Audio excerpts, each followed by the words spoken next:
Hey guys, Cody Barton here. Welcome to my channel, and I want to talk to you today about one of the best decisions that I made in my early 20s to be able to set myself up for success financially, and why this is something that you should be considering doing, especially if you're in your early 20s. This makes so much sense to be doing. The thing I want to be talking to you about here is house hacking and why you should be doing it. There's a couple different variations of this. So on one side of house hacking, you could be buying a property. This involves purchasing a property, whether it's a single family home, so a normal house, or a multi-family property, so it could be a duplex, which is 2 units, a triplex, which is 3 units, or a quadplex, which is 4 units. You're essentially buying that property, and then what you're going to be doing is, if you bought a duplex, triplex, or fourplex, or quadplex, what you're going to be doing is you're going to be living in one of those units and then renting out those other units.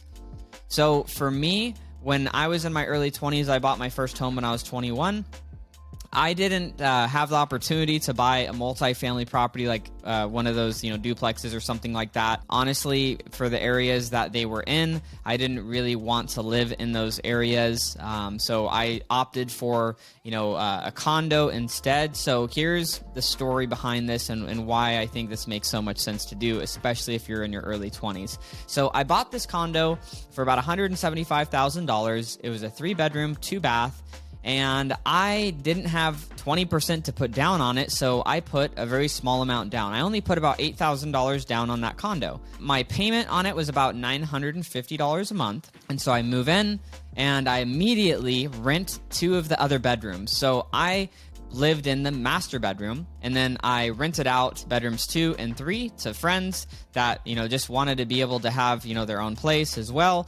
And so this worked out really well for me because I lived in the main bedroom of the house, and I was able to get $800 a month in rent from the other 2 bedrooms. And again, my mortgage was $950 a month. So my expense for my mortgage was $150 that was going to be coming out of my pocket, and then obviously utilities, which I then split with the roommates as well. So my living expenses were super low, and I was able to buy this property with a very minimal amount of money down, and I was able to reduce my monthly living expenses by a ton.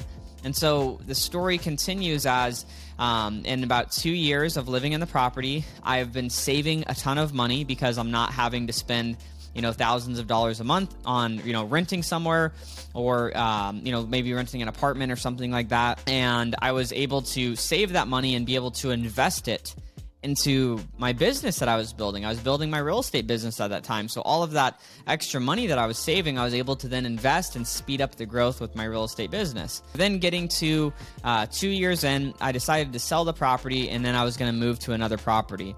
So here's the really cool thing about being the owner-occupant, meaning I was the one living in the property that I had purchased, is that as of right now anyways, which is November 2021, the current way the tax codes are set up is that if you have personally lived in the property that you're selling for 2 of the last 5 years, you can sell that property and pay no taxes up to $250,000 if you're single, up to $500,000 if you're married. What happened in 2 years is all that money I saved and that living expenses that I was able to avoid paying, at that 2-year mark when I went and sold the property, I got a check for over $50,000. So I only spent about $8,000, and then my living was very cheap. And then in 2 years, tax-free, I got a $50,000 check to be able to then roll into investing and doing other things with.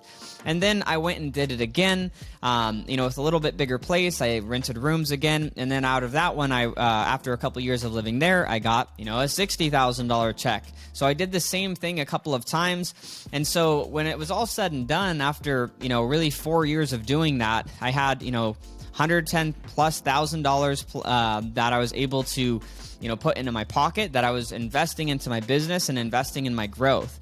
And the thing about it is, you got to live somewhere. Too many people, I think, when they're in their early 20s want to have, the really cool and, sexy apartment. And I sound like a hypocrite because I'm living in a really cool apartment right now. But through my early 20s, I was doing the house hacking, and I'm only really living in this apartment for a year to be able to just have the experience, get it out of my system. basically what you're able to do is you're able to start taking leaps and bounds, versus like if you were just renting an apartment for those 2 years. After those 2 years are up, you're just going to go rent somewhere else, or maybe then you buy, but you miss out on the money saved, and then that compound effect of that money that you're able to put in your pocket and be able to invest in whatever you're trying to invest in. What I want you to look at is, based on where you're at in your life, would it make sense for you to potentially house hack a property? Maybe you're not married and have kids. Maybe that would be more challenging, understanding what your situation is, to have, multiple roommates or something like that. But this allowed me to have such a head start to be able to save some money and to be able to put more money in my pocket, to be able to invest more.